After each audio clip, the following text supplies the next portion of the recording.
迎收听7月27号的迦南之声，我是世谦牧师，大家平安。我们今天呢要一起来分享的是耶利米书9章17节到26节。耶利米书9章17节到26节，在今天这段经文当中呢，一开始就说到耶路撒冷要尽量的来悲哀、哀嚎跟哀悼。下面的这段经文说，上主万军的统帅这样说：你们要思想所发生的事，要雇用陪哭的妇女来哀嚎，雇专唱挽歌的女子来哀悼，也就是哀歌。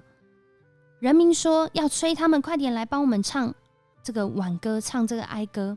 要唱到我们痛哭流涕，泪如雨下，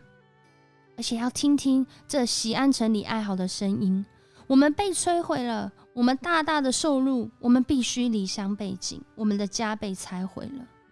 在这里耶利米说，妇女们啊，要听上主的话，你们留心听他的话，要教你们的女儿，教你们的朋友来哀嚎，来唱这个哀歌。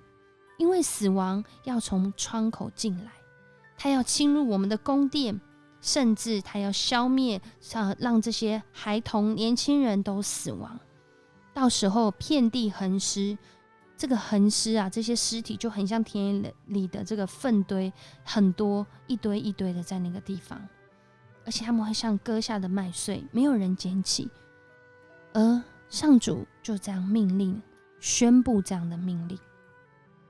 因为在当时很难想象未来竟然是一个这样的景况，而且为什么要雇用这些陪哭的，这些唱哀歌的，要教打唱哀歌呢？因为这在表达到时候那样的情景是惨不忍睹的，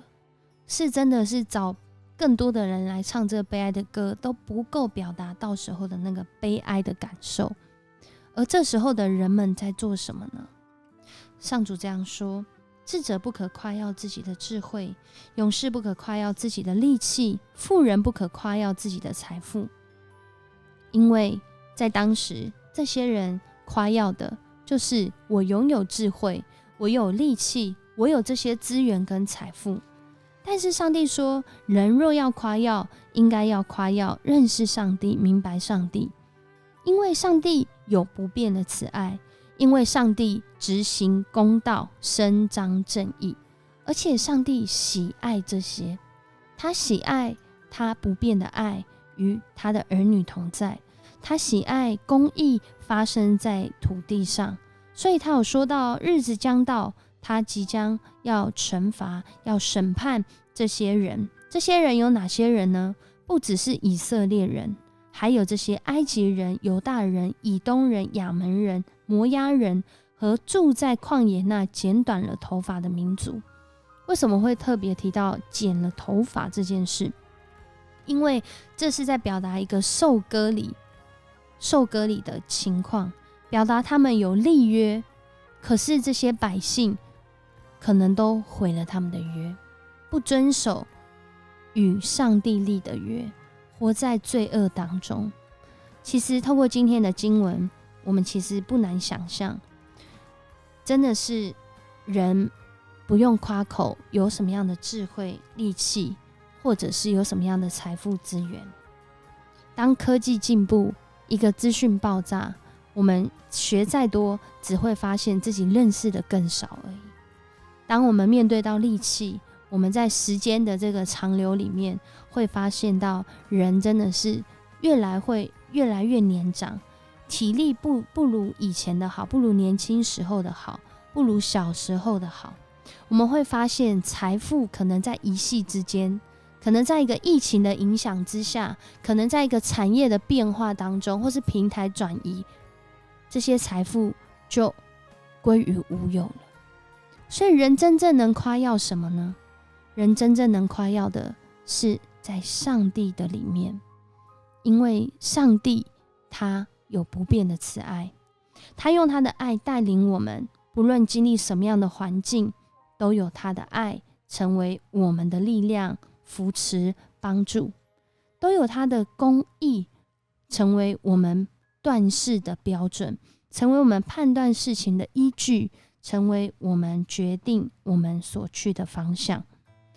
唯有上帝他能够帮助我们，因为他是永恒不变的主，他是我们的主，我们要来夸耀他，也唯有他值得我们永远来夸耀，来赞美，来颂赞。恳求主帮助我们今天再次的来思想，若是面对明天是黑暗的，面对明天将要来的是灾祸，将要来的是这些不可预知的变化、失控的状态，我们能够夸耀现在的什么呢？我们就来夸耀神吧。我们一起来祷告。爱我们的主，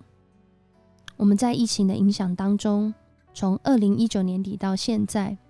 主，我们真的要说，我们看见世间急剧的变化，但唯有主你的爱，唯有主你的话语永不改变。主，你再再的透过你的话语对我们说，你爱我们，你让我们即使在黑暗当中仍有出路，仍有盼望，因为你与我们同在。你让我们在黑暗的境况中仍然有力量，持续的活出从主来的教导真理，因为主你用你不变的爱在支撑我们。主啊，你也是公义的主，你要我们在这黑暗的世代活出主你的公义，因为唯有公义才能够长存。主啊，你厌恶罪恶，你不愿意我们活在罪恶当中，你不愿意我们活在悲哀哭泣当中。主啊，我们恳求主你来帮助我们，在这样的情况里面，我们更是需要来颂赞你，因为当我们仰脸转向你的时候，主啊，我们就领受那不变的慈爱，成为我们的利器，成为我们的智慧，也是我们的财富，因为唯有主你才能够用永远不改变的爱来扶持我们，为我们带来那个永远不改变、永远不失落的生命。主啊，我们要将我们自己交在你的手中，谢谢你爱我们。我们这样祷告，奉主耶稣的名求，阿们。谢谢你收听今天的迦南诗声，我是世倩牧师。如果你喜欢我们的频道，请给我们5星好评。我们明天见。